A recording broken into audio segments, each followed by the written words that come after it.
Good morning. We're ready to begin the Shiur for Shemot. Okay, we're on Perek Gimel, Psukim Aleph through Hey. The burning bush, part 1. The sneh, part 1. We're going to divide this into 2 parts. The first part is going to be today, which is going to be the story itself. The second part, which we'll do next year, Bezrat Hashem, is going to be the conversation between HaKadosh Baruch Hu and Moshe. That's a whole different part of the story. Today, we're just going to see the psukim that deal with the sneh itself and that experience that Moshe has seeing the sneh and his response. Then there's a conversation, that conversation part 2. So part 1 is just 5 psukim, Perek Gimel, Pasuk Aleph through Hey, page 300 in the art scroll. Okay, everybody has it? Moshe yaro et son yitro chotno kohen mijan vayinhag et hatzon achar hamidbar vayavo lachar halokim choreva. Moshe was shepherding the sheep of Yitro, his father-in-law, the priest of Midian. He guided the sheep far into the wilderness, and he arrived to Har Chorev, to the mountain of Hashem, toward Chorev, right? Har Halokim Choreva. Vayera malach Hashem elov belabat eish mitoch hasneh. Vayar vinei hasneh bo'er ba'eish v'hasneh einenu ukol. And the angel of Hashem appeared to him in a blaze of fire amid the bush. He saw, and behold, the bush was burning. But it was not consumed. Pasuk Gimel. Vayar vinei hasneh bo'er ba'eish v'hasneh einenu ukol. Sorry. Vayomer Moshe. And then Moshe responded. Moshe is talking to himself. Vayomer Moshe. Asurana ver'eh es hamareh hagadol hazeh. Madua lo yivar hasneh. He stops and he thinks to himself, right? This is an unusual scene. What's happening? This is he calls it a great sight, right? Mareh hagadol hazeh. He calls it a great sight. Why will the bush not burn? Pasuk Daled. Vayar Hashem kisar lirot. And Hashem sees that Moshe stops to look. And this changes everything. Vayikra elav Elokim mitoch hasneh. Vayomer, Moshe, Moshe. Vayomer hineni. And God calls out from the sneh to Moshe. And he says, Vayomer, Moshe, Moshe. He says his name twice. And Moshe responds, Vayomer hineni. Vayomer al tikrav halom sha'alna alecha mi'al raglecha ki hamakom asher atal made alav hadmas kodeshu. For the last pasuk for our purposes this morning is Pasuk 5, and God said, do not come closer, remove your shoes from your feet, for the place upon which you are standing is holy ground. Okay, let's analyze these psukim via how the Rav Soloveitchik views the entire story. And the Rav is, the major question for the Rav is, why does Hashem choose a sneh of all plants, of all images, of all possible items in the world? Why does he choose the sneh to appear to Moshe when he's going to appoint Moshe as the leader who's going to take us out of Mitzrayim? What are the lessons that Hashem wanted to teach Moshe? And for all of us, what is the image of the burning bush teaching us? And that's what the Rav is going to be concerned about. And so the Rav carefully studies the psukim, not word for word, as we know he doesn't. That's not what the Rav does. He builds a picture from the psukim, and the Rav studies the psukim and deduces the lessons that the sneh, the burning bush, teaches us to understand its special place in history. I was thinking as I was preparing this year, there are certain moments in Tanakh that stand out as pivotal moments. Akedas Yitzchak certainly is up there, outside of creation, but Akedas Yitzchak, Jewish history. Akedas Yitzchak is up there, and the sneh is right behind it. Those are probably the most important, and then of course, Ma'amad Har Sinai, right? But the sneh and Akedah are pivotal moments, and they have to be studied accordingly. So now let's take a look at what the Torah is telling us. So how does the Torah introduce? And the Rav is fascinated by the way the Torah is introducing to us this moment that is so pivotal in Jewish history. Moshe haya ro'eh etzon Yitro, right? And Moshe was shepherding the sheep of Yisro, his father-in-law. These opening words describe Moshe as a shepherd. He's shepherding Yisro, his father-in-law's sheep. This introduces the whole story, right? If you had to introduce the whole story of the burning bush, would you tell us Moshe was a shepherd?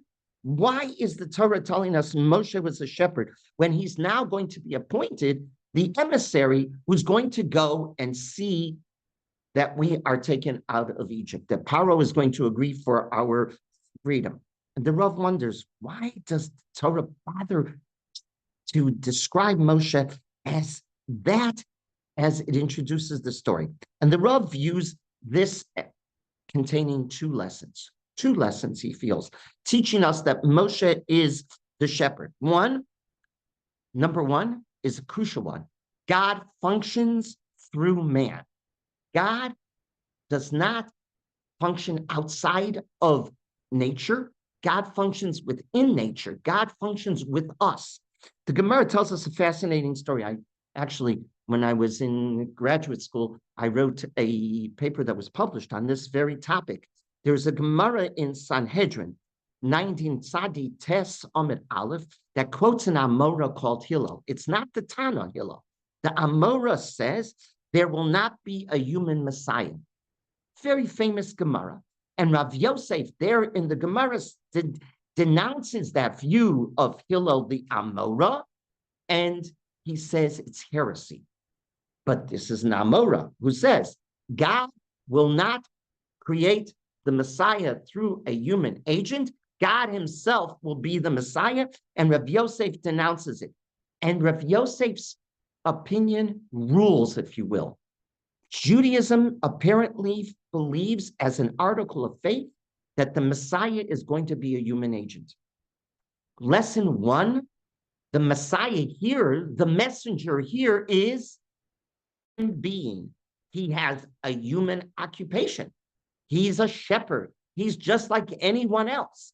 He's a human being. That's lesson one. Lesson two. God was ready to initiate the redemption, but who wasn't? Moshe. Moshe wasn't ready to initiate he wasn't ready. For two reasons, Moshe wasn't. Moshe was humble, right? Anav mikol adam. Moshe was humble. He saw himself as nothing more than a shepherd. You're sending me to speak to Pharaoh? You got to be kidding. I'm a shepherd. That's who I am. That's why it's introduced. The whole story is being introduced. You want to know Moshe? You want to know what's going on in his head, his mindset? He's a shepherd. That's how he perceived himself. That's point one, if you will, of Moshe's thinking. But point two, when he fled Egypt, he thought that was the final parting. He got out of there when, right? Dosan and Aviram fought each other and said that they're going to squeal on him, right? They're going to inform on him. He packs his bags and he leaves. He thought he was parting from his brethren forever. He never imagined himself returning to Egypt, and certainly not being the Goel, the one who's going to redeem them, the agent that was going to redeem them. The image he has is that he is going to a different zone. And what is the zone? That's why the Torah is introducing him. What's the zone? A shepherd. What does a shepherd do? He takes a sheep far out into the distance. And where's he moving? Further away and away and away. And the Rav says that's the image. Moshe's moving away and away and away from returning to Egypt. He's going further and further and further away. And that's why the Torah introduces this story as Moshe is a shepherd. Moshe is moving away from the position that HaKadosh Baruch Hu is going to bring him back to. In other words, Moshe wasn't ready for this moment at all. So what does HaKadosh Baruch Hu do? He's going to convince Moshe, no, we'll wait for you because you're my man. You're the chosen one who's going to be the Navi, who's going to be the spokesman with your brother Aaron. Of course, we know that story, but you're the man. I need you. So the Rav is saying we are introduced to the whole story of the sneh with Moshe being a shepherd for two reasons. One, a human agent is crucial to the story. A human agent is crucial to being the messenger of HaKadosh Baruch Hu. There's a partnership in history between HaKadosh Baruch Hu and man. That's lesson one. And lesson two, Moshe wasn't ready. We're getting the mindset of Moshe. Moshe wasn't ready, so Hashem said, okay, I'll convince Moshe. Of course, that's going to be the conversation that's going to be next year, right? That we'll deal with next year. That's the second part of the story. But right now, we're getting Moshe as the humble human being and the one who's moving himself further and further away from the job. Then take a look, and then the Rav goes on. So we get the introduction, but what it says, Vayinhag et hatzon achar hamidbar. And he fled, and he led the flocks away into the desert. These words give us the image of God revealing himself in times of crisis to those in despair, not to those in a happy state, but rather to those in despair. He's on the run. He's in distress. He's being the shepherd, taking the sheep out into the desert, right? We think of God only revealing himself to man when man is content. But there are those moments that's not the reality. Man is not always content. Sometimes man is running. He's running from himself. He's running from the tsaros he has, etc., etc. Sometimes Hashem reveals himself to the one who grieves, the destruction of the Mikdash, for example. He reveals himself not to the rational individual. The rational individual is content. Everything's fine. I can think rationally. When you're in distress, you don't think rationally. You're confused of heart. And you're lost in your journey in life. Can HaKadosh Baruch Hu talk to you at that time? And the Torah is telling us, HaKadosh Baruch Hu, the Rav is pointing out, Vayinhag et hatzon achar hamidbar. He's in distress. He's not happy with the situation, right? And the Rav points out there are numerous individuals in Tanakh that HaKadosh Baruch Hu talks to them when they're in distress. Give me examples. Yaakov Avinu, he's on the run, correct? He lays down on the cold floor with the cold stones around him. What's the image? Distress. He's not rational at that moment. It's distress. Who's the next one? Moshe, right here, encounters HaKadosh Baruch Hu while leading sheep in the desert, far from society. That's what the image is. And the most important third biblical figure is Yecheskel. Yecheskel is an exile, right? And HaKadosh Baruch Hu appears to him. In other words, the lesson that is being taught, according to the Rav, in these opening words, is the lesson, number one, HaKadosh Baruch Hu works with man. Man is a partner with HaKadosh Baruch Hu, or Hashem partners with man. Number two, Moshe wasn't ready. And number three, Moshe was in distress, and HaKadosh Baruch Hu appears to him. Then it says, Vayavo el har Elokim choreva. All this opening pasuk, and he came to the mountain of God to Chorev. The Rav notes that you have to pay close attention to the grammar of this pasuk in order to really understand what the Torah is teaching us in this opening verse about the sneh. The Rav points out that the pasuk began with the words Moshe haya ro'eh.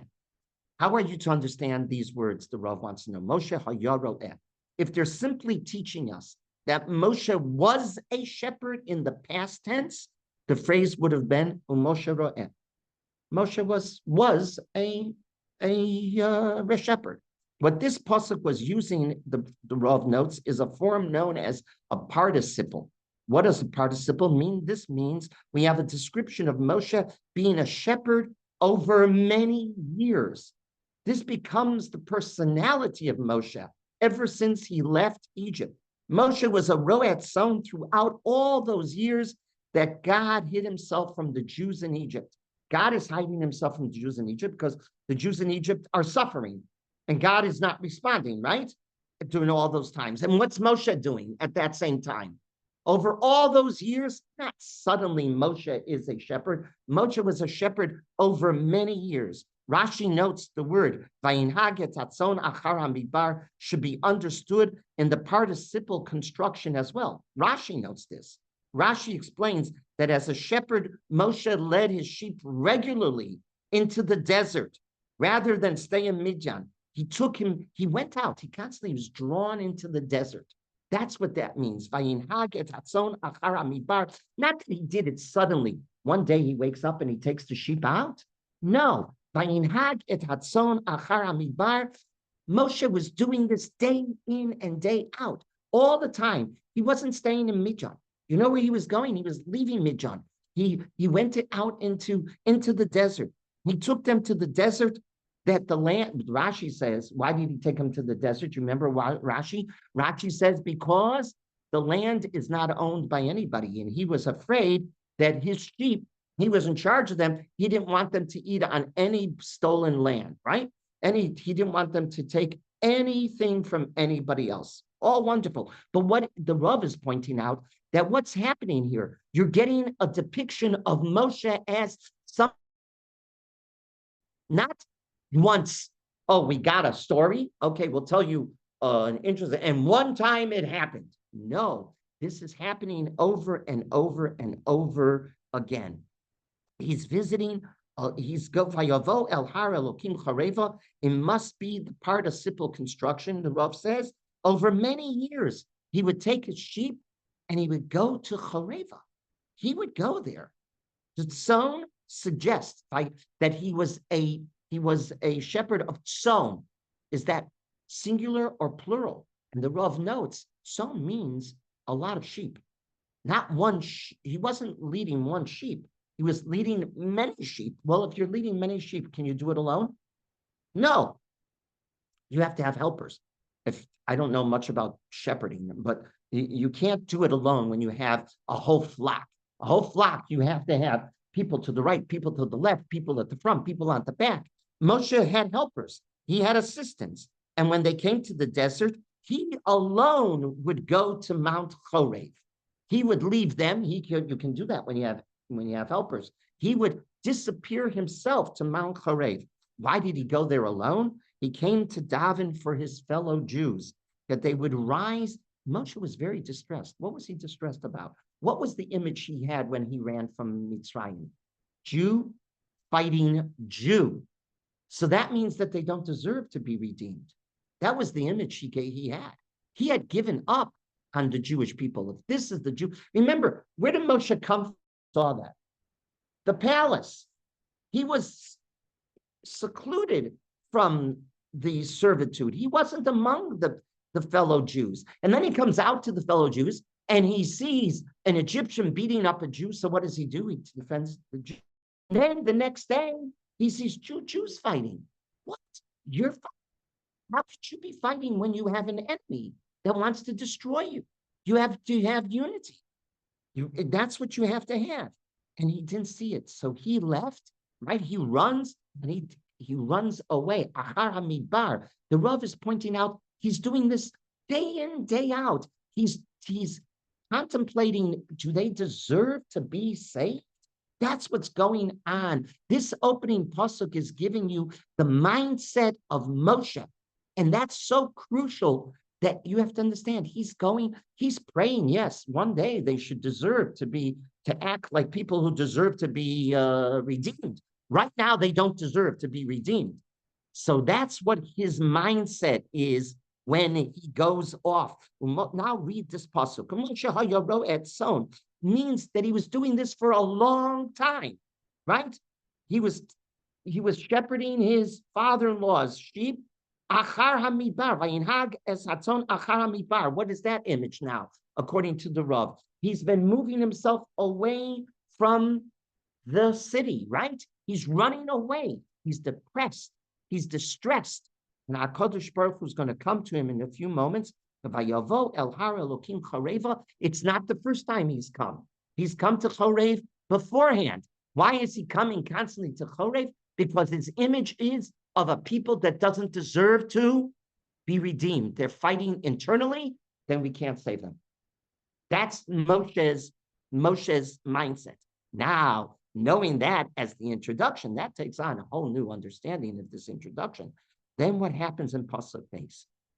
Vayiro malach Hashem elav bilabat esh mitoch hasneh. And an angel of the Lord, Vayiro malach. What's the next word? Malach. Yud K Vav K.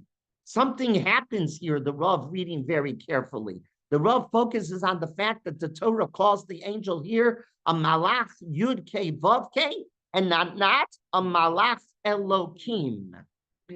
That's correct. Wondering what the difference is between these two expressions. What's the difference between Malach Elokim and Malach Hashem? The Rav explains Malach Elokim represents Hashem as the unlimited, total, controlled power of the cosmos and universe. How's God depicted as the creator of the universe? Bereshit bara Elokim. That's why we call Elokim the ultimate architect, the ultimate engineer. A Malach Elokim is sent to exercise power in the universe, right? That's the Malach Elokim. But in contrast, there's a Malach Hashem. And take a look what happens here. You have to read so carefully here. Vayera Malach Hashem. His purpose, Malach Hashem, is not to flex muscle. That's Malach Elokim, if you will. Rather, this angel is sent to send a message to Moshe. Hashem was telling Moshe that Moshe, you've given up on Klal Yisrael, right? You saw two Jews fighting and you thought they don't deserve to be redeemed. They have no good element deserving for their right to be redeemed. He felt that this indicated that the people were beyond redemption. Hashem reprimands Moshe now at the burning bush. Moshe, he gets a musar shmuz from Hashem via the image, Vayar Malach Hashem, and he lets him know that Moshe, you're wrong for having these feelings about Klal Yisrael. The Malach Hashem is there to protect them. A Malach Hashem is, how do we say Yud Gimel Midos Hashem of Rachamim? Do we say Elokim Elokim? Or Hashem Kel Rachum V'chanun? What's Hashem Hashem? It's the midah of Rachamim, which means, what does that mean? It means Hashem teaching Moshe, tell Moshe that the people are not going to assimilate into Egyptian society. They need to be redeemed, and I need you to be the Redeemer. That is correct. So that's what Vayar Malach Hashem Elav. Hashem is now talking, not Elohim, and he's giving a musar shmuz to Moshe via this image. What does he see? Continue on. Bilabat ish mitoch hasneh, in a flame of fire within the thorn bush. The Rav quotes Rashi, who cites the Medrash that explains why was the thorn bush chosen. The thorn bush is the lowest of all plants. It's the most primitive of all plants. That's the one that God chose Hashem to be revealed in.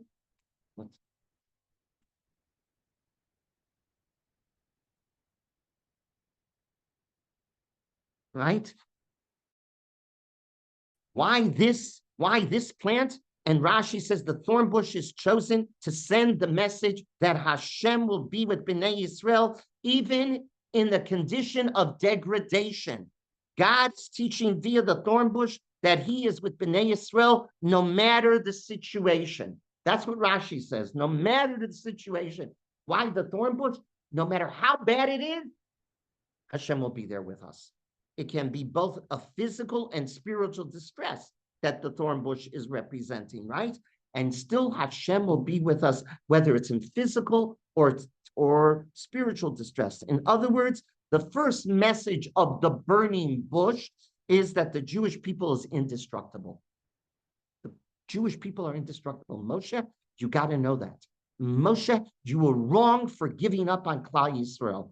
Moshe, I'm going to teach that to you today via the burning bush. Continue on. So he says, Belabad Vayero Malach Hashem Elo Belabad Eish Mitoch Hasneh. Then it says, Vayar V'nei Hasneh Bo'er Ba'esh V'Hasneh Enenu Ukol. What does he see? He saw Behold, the bush was burning in a fire, right? There was a fire. Where was the fire, by the way? Bilabat Esh. What's Bilabat Esh? In the center. In the center of the bush. And what did not happen? What did not happen was Palisades fire. What happens with a fire? A fire starts here and spreads, right? It destroys, but what happened here? The Einenu Okol, what happened? It remains in the center. It doesn't go to the periphery, right? Quoting Rashi, the Rav explains the expression of Labat Esh means exactly that, the center. When Moshe witnessed the fire not spreading to the periphery, he was shocked.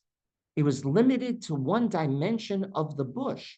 And that was shocking, for a fire always spreads. It does not remain in one place. We know that better than anyone, right? It's right from the heart, which is the center. God is teaching us that he speaks to us from infinity, right? And contracts himself into our world. God is at the center, which symbolizes infinity. That's what is happening here. But there's a second lesson of the burning bush that was being taught to Moshe, and all of us as well. He was reprimanding Moshe for his loss in faith in Klal Yisrael. When he saw Dosan and Aviram fight, he thought Jews were cold without hearts. Did you fight? You're cold. You're kalta brias. You're kalta litvaks, as they always used to say, right? What's wrong with you? They had divorced themselves from the collective of the Jewish people. That's what Moshe thought. And the Rav compared it to the American Jew who's not observant, one iota. The Rav wonders, and I quote the Rav, if we are to expel the non-observant from the American Jewish community, if the frum is going to say, who cares about the non-frum? Who cares about the... I'll go one step further. You read constantly now. This is so contemporary. It's unbelievable. We read constantly about conservative temples being closed and closed and closed one after another here in our own city. Here in Westville, in Westlake, two big conservative temples had to merge to save each other. They're closing right and left. Are we going to celebrate that?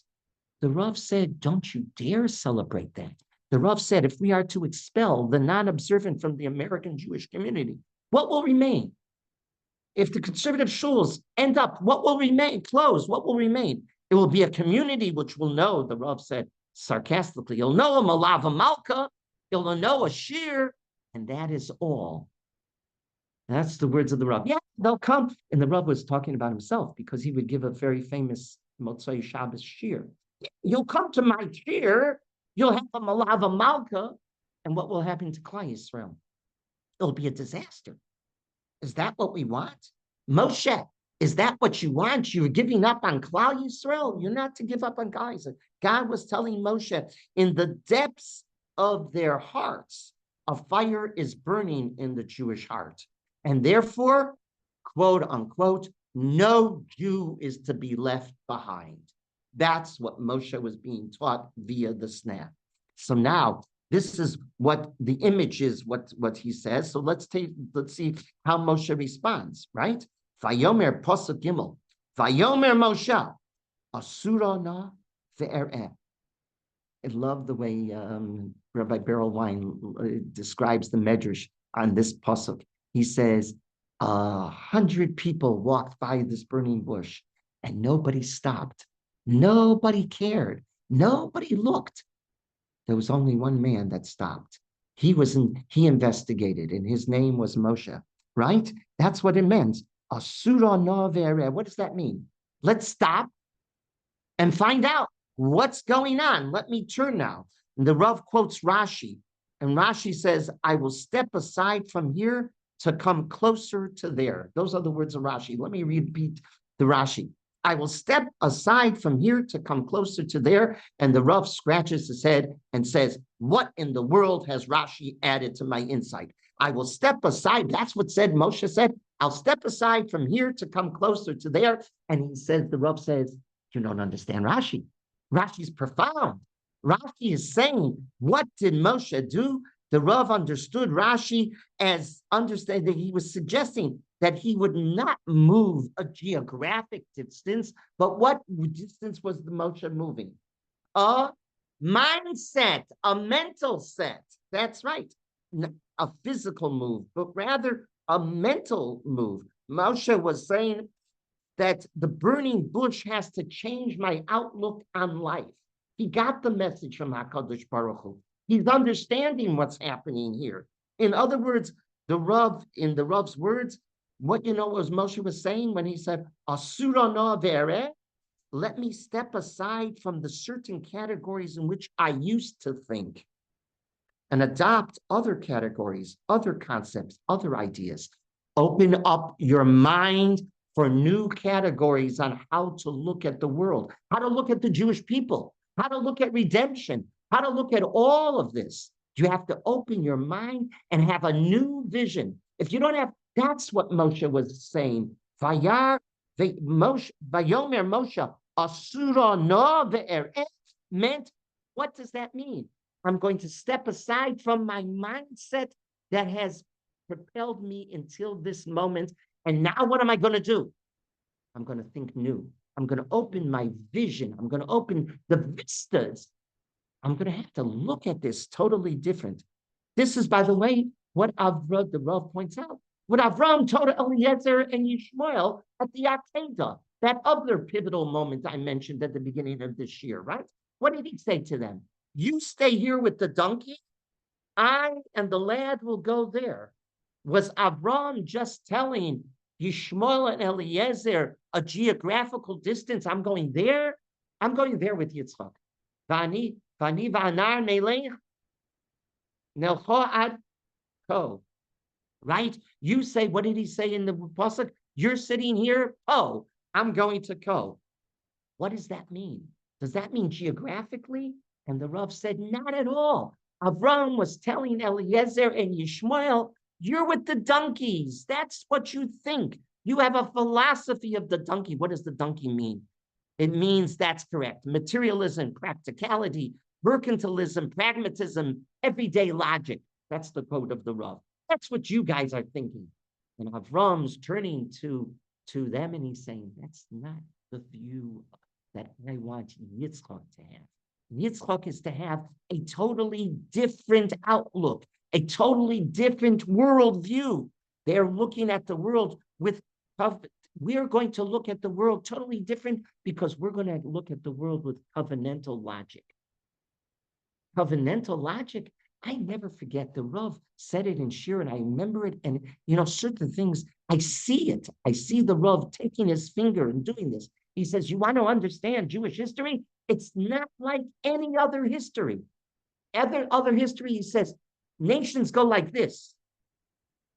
They ascend, they peak, and then they descend and disappear over and over and over again. That is history of mankind. What happens with Judaism? And the Rav did this with his finger. I'll never forget. It was like he did it when in the wind. He said, I will show you Jewish history. Up, down, up, down, up, down, up, down. That's why we do Kiddush Levana. What's the Levana? Levana becomes big and then wanes, and then becomes big and then wanes. That's the Jewish history. That's Jewish history. He was telling Yitzchak, Va'ani v'hanar ad ko. Ko is covenantal logic. Ko is Ada. That is correct. Ko is sneh. Sneh, it's a totally different view of the world. They were looking at the world with a totally different view, with totally different glasses. And this is what Moshe was doing when he stopped and looked at the burning bush. He realized he was adopting other rules of logic. In the words of the Rav, and I quote him, God tested Moshe to see how he would respond to the sight. Most people would not have responded. And then the Rav becomes very personal in terms of contemporary. He says, great events happened in our time, the Rav said. We had the Second World War. We had the Holocaust. We had the rise of the State of Israel. And the drama has not yet come to a close, right? Yet, we don't respond appropriately, the Rav says. We are not impressed. We lack sensitivity. I constantly say this, right? About this whole past year. the it was Jewish history going this way. But then what happened? It rose. You can't not see the miracles that have happened in Eretz Yisrael every day. Every day. Assad is gone. Iran attacked us and did no damage, basically. That great power of, we were so worried about Hezbollah. I was worried about Hezbollah. Oh my God. They terrified us that there's going to be bombs that are going to come and land in Tel Aviv and Yerushalayim. And we went and we sent our soldiers in September into the now they're just coming out, the information, all of the details. Over 100 soldiers were dropped in 200 miles into Syria, into an Iran-based factory built into the mountain, and we destroyed it, and not one soldier had a scratch on his face. Nisim v'niflos. Are we not impressed? Do we lack sensitivity of what's happening? That's what HaKadosh Baruch Hu was saying. Wake up. Wake up. Moshe woke up. Moshe sensed, no, there's something else happening here. You're my man. You're my man. Because no, everybody else walked by it, the Medrash says, and they didn't have the sensitivity to stop. They didn't have the sensitivity to understand what's going on in Eretz Yisrael, right? So continue on. Vayomer Moshe asura no vere es hamareh. What's the next word? Hagadol hazeh. And here the Rav is utterly crucial and brilliant in his typical fashion. Gadol does not mean miraculous. He's not looking, the bush he sensed was miraculous, and that's not why he stopped. Hamareh hagadol. What is gadol? Greatness doesn't mean necessarily, the Rav writes, miraculous. A great event, the Rav says, is an event that changes a person or ushers in a new era. That's what gadol means. Not a great miracle. It's a great nace. A great event is an event that changes a person or ushers in a new era. Moshe recognized that this was not just a strange fire. He realized that this was inspired by HaKadosh Baruch Hu, by the divine, and that is what made him feel it was great. This is great because something unique is happening. Grab a hold on the pivotal moment in history. Pasuk Dalet. Vayar Hashem kisor liros. And Hashem saw that he stopped to look. Now, two major events occur that Hashem saw Moshe respond by the burning bush. Two major events are occurring here. Number one, the angel who was the presence of the burning bush, as mentioned in Pasuk Gimel, right, is now, take a look what happens in Pasuk Dalet. Vayar Hashem kisol eros. Vayikra elov Elokim mitoch hasneh. No longer is the angel involved. HaKadosh Baruch Hu pushes the angel away, if you will. I don't need any. Something happens here. He removes the angel and hides in the bush. Yeah, it's back to Elohim, right? 100%. Right? There's going to be both Elohim and Hashem, right? This is a pivotal moment in Jewish history. The Ramban, the Rav quotes, explains that this pattern, which creates a contrast in Jewish history with all the other nations. I told you up and down, the Rav, the Ramban says something else. Unlike the other nations in the world, unlike the other nations in the world, only Jewish historical destiny is guided directly by Hashem. Our history is guided by Hashem. And this we have to understand. Lesson one. Lesson two, what's happening in this pasuk? Up until now, the Elohim was used, leading to the burning bush are the psukim from Perek Beis.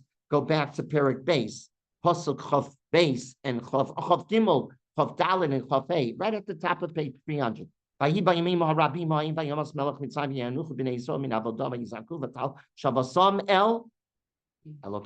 Vayishma Elokim is not Kosan. Vayiskor Elokim, right? You see that, right? Vayar Elokim is Bnei Yisrael Vayeda Elokim, Elokim, Elokim, Elokim. All precedes the snare.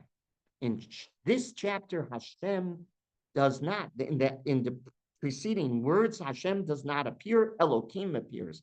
God suffered with them, but it was Elokim. The name Hashem only appears once Moshe does what? Asurono. He stops. Then Yud Ke Vav Ke. And he said, then Vayar Hashem. Hashem's only at that moment does the time of redemption arrive. What does this teach us? So, but it's interesting. In Pasuk Bet, it's Vayiran Malach.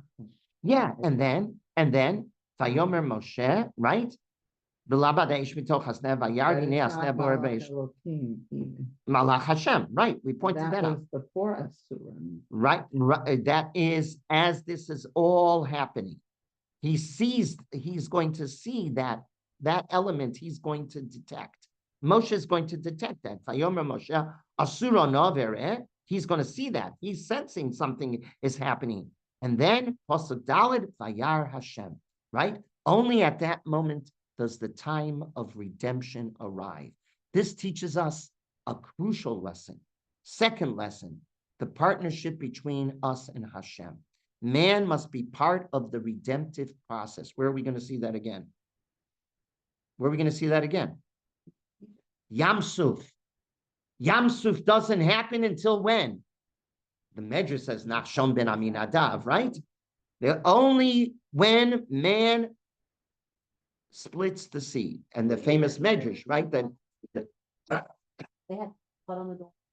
Right? We had to participate. We had to do something. That is correct. Hashem said, you can stay inside. I don't need you to do it. I'll take out care, but you have to put the blood on the door. 100%. We have to participate. There's a partnership between us and Hashem. Very good. Remember, the Medrash says that Malachim wanted to sing Shira to HaKadosh Baruch Hu, and Hashem said, you can't sing Shira. It didn't happen to you. Only those that participated can sing Shira. Right? We can sing Shira. We're the generation that can sing Shira. We're the generation that can sing. That's why I always say, I tell you philosophically, I just don't get it. That people don't see Hakamat HaMedina as Yad Hashem. I just don't get it. It's Mareh Hashem. Asudana, Vere. Stop and see. Something is happening. Something happened in 1948 that was so unbelievably unbelievable. And it's continued, as the Rav said, and the story hasn't ended. It's just from people. I just don't get it. I'm either I'm missing something or they're missing something. But I think it's asudana, the eret. You stop and you see. And like the Rav says, you become sensitive and you pinch yourself. Am I living in this generation? Am I seeing this? That's what Moshe is teaching us. Man must be part of the redemptive process. And we will see it over and over and over again. The Rav explained that Elokim requires of the Jew a deep faith. Vayar Elokim, it's a deep faith. You know why? Elokim doesn't produce, he promises, but he doesn't produce the end result of the promise. The promise is made, but the implementation only happens with Yud Ke Vav Ke. Elokim is the power. Yes. Is the promise. Yes. The Rav remarked, and I quote him, the Jew who communicates with Elokim is greater than the Jew who communicates with Hashem. Why? Because Hashem fulfills the promises.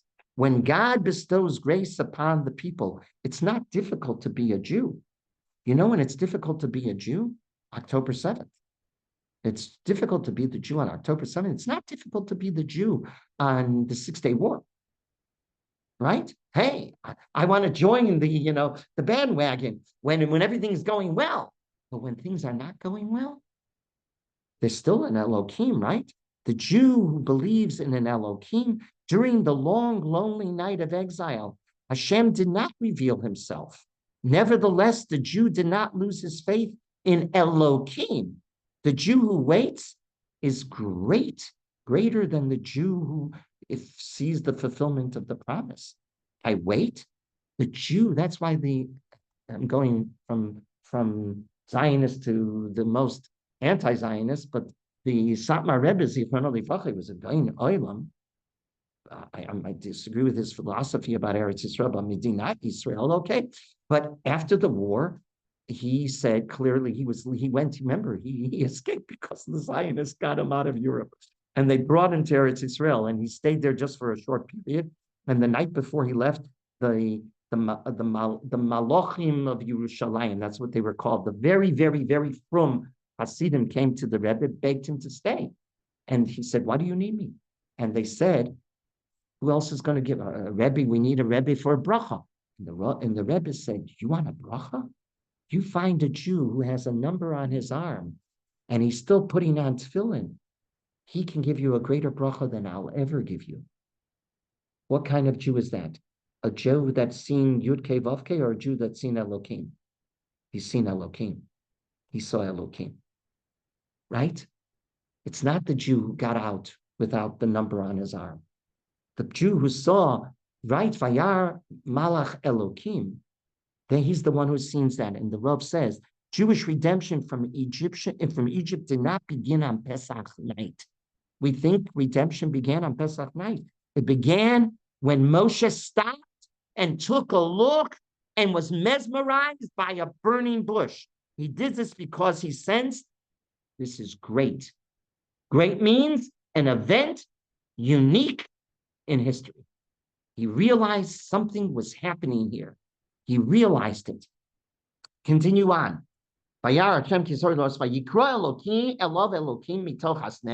Now take a look now what the Rav does. Read very carefully. Vayomer Moshe, Moshe.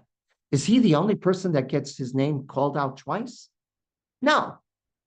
But there's something unique here, and I'll point it out in 2 seconds. Who else gets his name called out twice? Vayomer Avram, Avram. Vayomer Hineni. Vayomer Yaakov, Yaakov. Vayomer Hineni. Vayomer Shmuel, Shmuel. And Shmuel doesn't say Hineni. Why doesn't say Shmuel say Hineni? He was a little boy.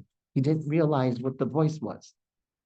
Vayomer Yaakov, Yaakov, he knew it was Hashem. Vayomer Moshe, Avram, Avram, he knew it was Hashem. But the Rav notes that you take a look in the Masoretic text, between the name Avram and Avram, there's a vertical line. It's called a psik. What's a psik? It's a pause. Vayomer Avram. And for a moment, Hashem stops. And then he says, Avram again. Vayomer Yaakov. Psik. And then he says the name again. Vayomer Moshe, Moshe. Is there any psik there? No psik. Why? Because he says it indicates Hashem did not pause when he called out Moshe. His name was called twice in one breath, if you will. Moshe indicated a moment of urgency. Moshe, God is pushing Moshe to accept his role as the Redeemer's agent. Now, Shav, I need you now. No psik. Vayomer Moshe, Moshe. I need you now. There's going to be a conversation between Moshe and we'll have to understand it next year, but right? And then let's wrap up for today. Vayomer the al tikrav halom shal ne'alecha me'al raglecha ki hamakom asher ata omed olav ad mas kodesh. He says, don't come closer. Al tikrav halom, don't come closer, right? Ne'alecha shal ne'alecha me'al raglecha. What shal ne'alecha mean? Remove your shoes. Why the shoe, the Rav wants to know. Why the one? So the Rav points out the shoe represents superficiality, as if you're protected.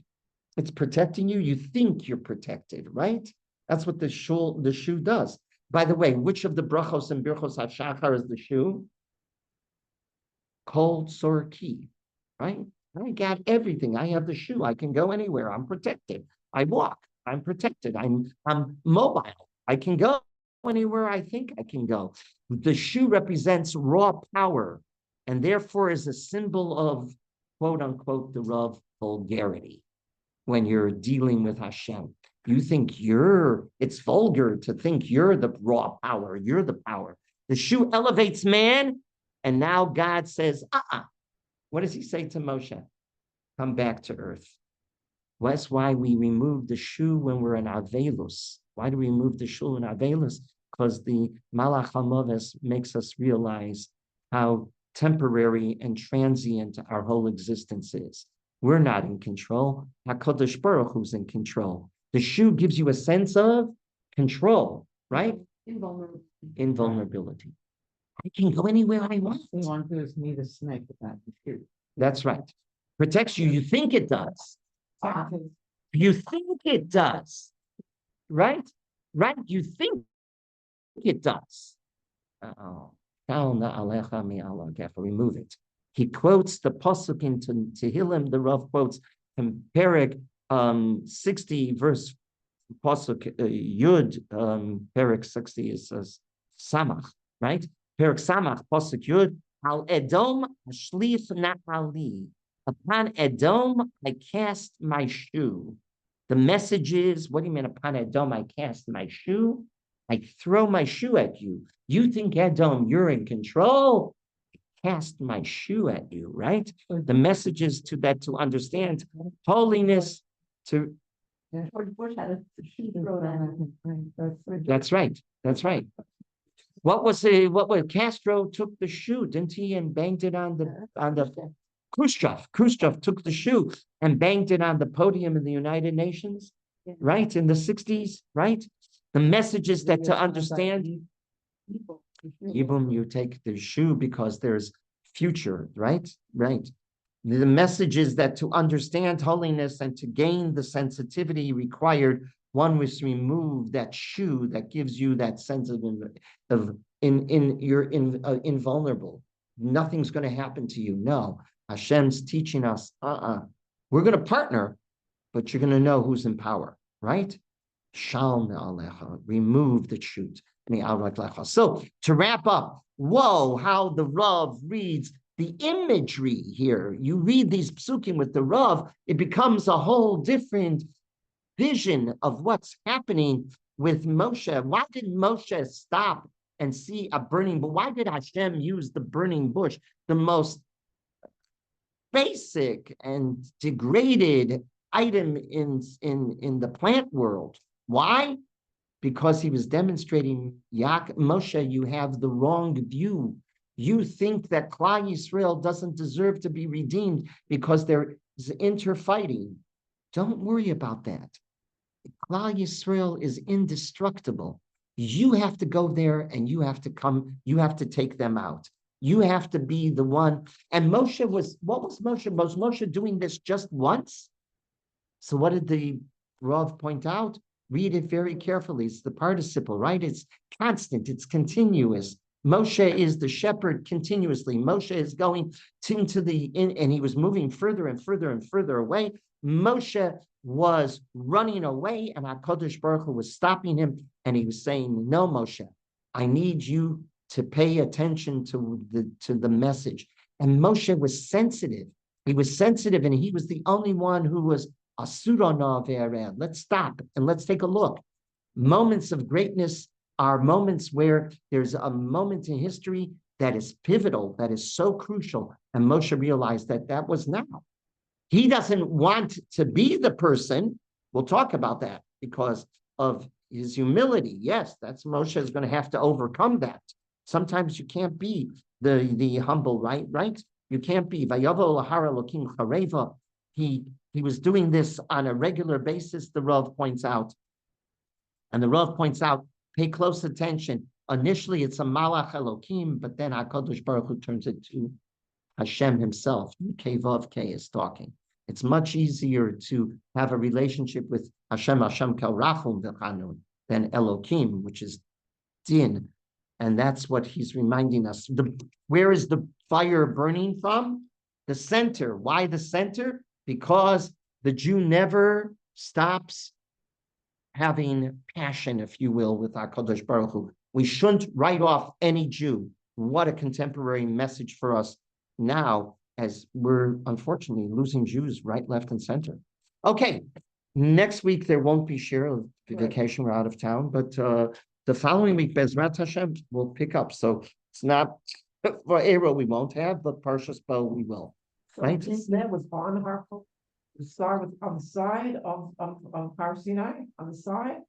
It matters what Choreva means. What was the snad by Har Sinai? That's a good question. Where was this Choreva? Were they identical or not? In fact, he mentioned it in God's Choreva. Yeah, Choreva, yeah.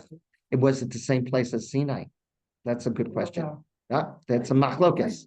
If Moshe was shepherding the sheep far away from civilization, why were all these people going past the burning bush? I know. What, I'm sorry, what were you saying? Yeah, Look exactly. at the shepherds. Midrash said there were many people. who Yeah, walked past everybody the passed bush. and they It was didn't. anybody, so. Right. Yes, oh, yeah, others also took their sheep into the midbar, right? They Okay, had the other. Yeah. Thank you, Rabbi. Thank you so much. okay, have a lovely day. You Everybody should have too, a lovely Rabbi. day. Thanks. Okay.